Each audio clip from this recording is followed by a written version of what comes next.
Bonjour, je suis Hervé Keke, votre assistant technique Koto.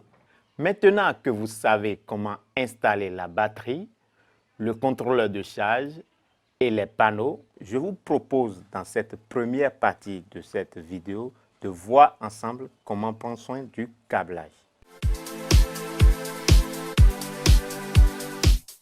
Voici mon premier conseil. Après avoir discuté avec le client, établissez rapidement le schéma de parcours de votre câblage. Vous avez le schéma de la maison de notre client. Il a une lampe ici, une seconde ici, c'est des montages dos à dos. Ici, il y a une lampe dans la chambre et une lampe dans l'arrière-cour. L'interrupteur de la chambre se trouve ici, l'interrupteur du salon se trouve ici. Première étape, quelques conseils très utiles. Koto utilise deux types de câbles multipaires pour conduire le courant de la bosse au panneau d'une part et pour faire le raccordement de la bosse aux ampoules et interrupteurs d'autre part. Ce sont des câbles de grande section. Ce que vous devrez savoir, plus la section du câble est élevée, moins elle résiste au passage du courant. Le point de jonction de deux fils électriques, c'est le point le plus fragile d'une ligne électrique. Bien connecter vos fils, c'est éviter les chutes du courant. Utilisez un wago. Le wago fonctionne comme un domino, à la différence que celui-ci est pré-câblé à l'intérieur.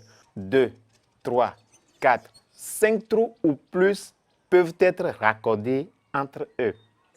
Il vous suffira d'introduire un bout de câble. Ce câble n'en sortira que si vous le déclipez. C'est vraiment facile et très rapide. Mais attention, il ne faut jamais introduire dans un wago deux fils de bonne négative et positive. Aussi, lors d'un raccordement, prévoyez une ligne supplémentaire qui pourra alimenter la prochaine chaîne de lampes.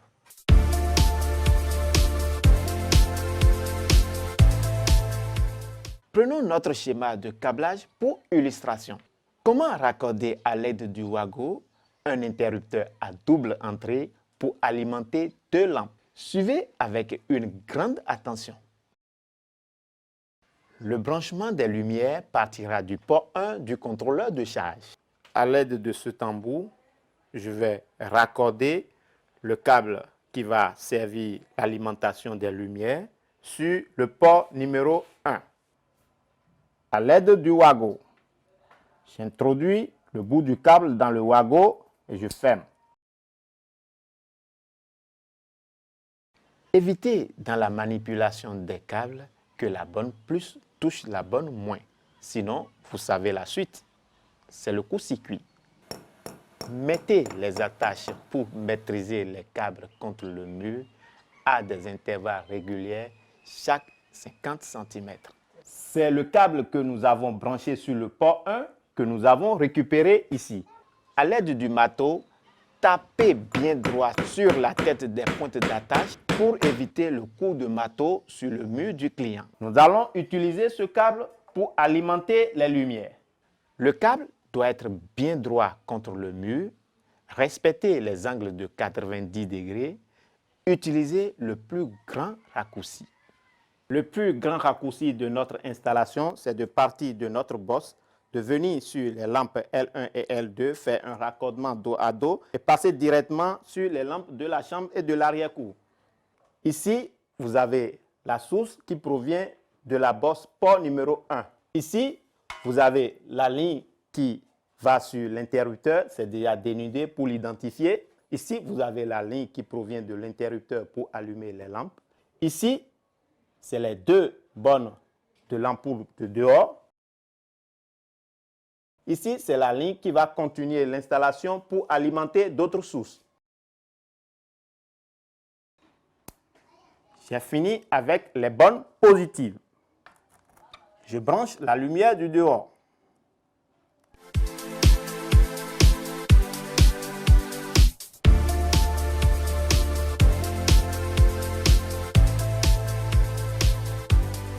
Troisième étape, fixation d'interrupteur. Où fixer son interrupteur?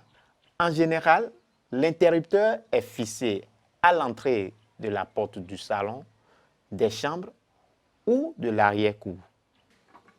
Au cas où vous êtes contraint de poser l'interrupteur à l'extérieur du bâtiment, il faut les protéger contre la pluie, la rosée et les intempéries du climat. Pour fisser l'interrupteur, regardez le bon sens d'allumage. Positionnez-le bien droit et marquez les 4 points de fixation. À l'aide de votre perceuse, perforez les trous, y mettre les chevilles et vissez le support de l'interrupteur. Branchez la ligne de la bonne positive provenant du contrôleur de charge sur l'arrivée de l'interrupteur et partagez la sortie sur les 2 lampes.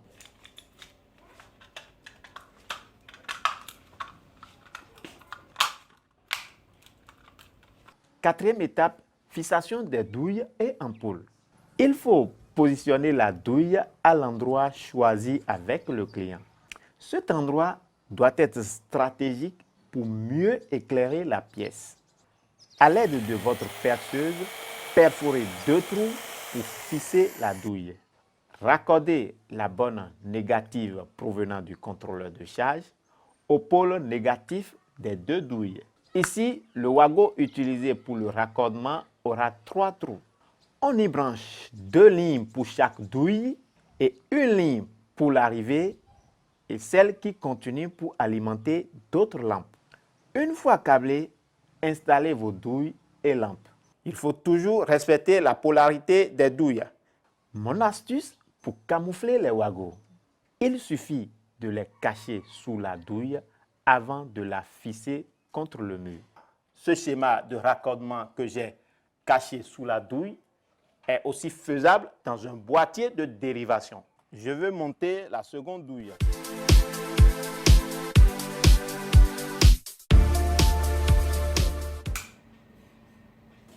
Super! Les amis, nous voici à la fin de la première partie de notre vidéo sur le câblage. Dans une deuxième partie, nous vous parlerons du branchement et de la vérification des équipements. À bientôt!